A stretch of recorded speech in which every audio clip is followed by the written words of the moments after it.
Okay, repairing irrigation pipe. In the course of gardening, sometimes you'll cut this with a spade, or it'll get caught like this one underneath a root, and I've had to cut it and take it out, or they can just get splits in them, little leaks, which you have to cut out. Anyway, in the end you then have to seal it, join it back together again. So that's what we'll do here.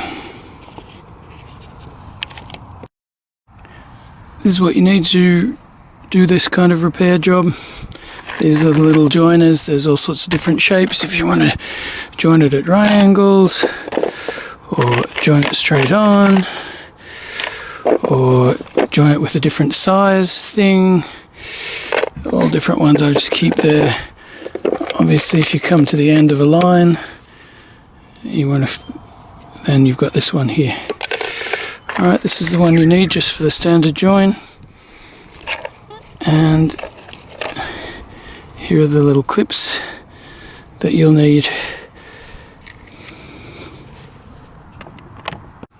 First thing to do is just tidy up, make that a right angle, not an angle cut.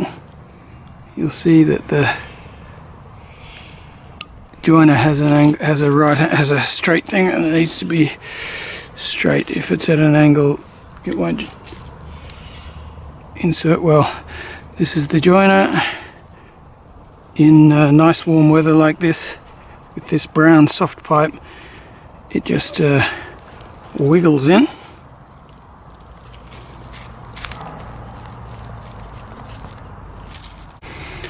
Okay.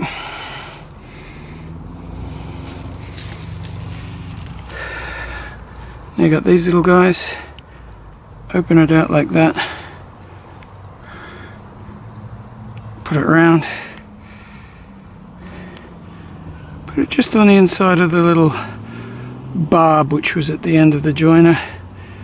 So tighten that by finger. Same on this other side.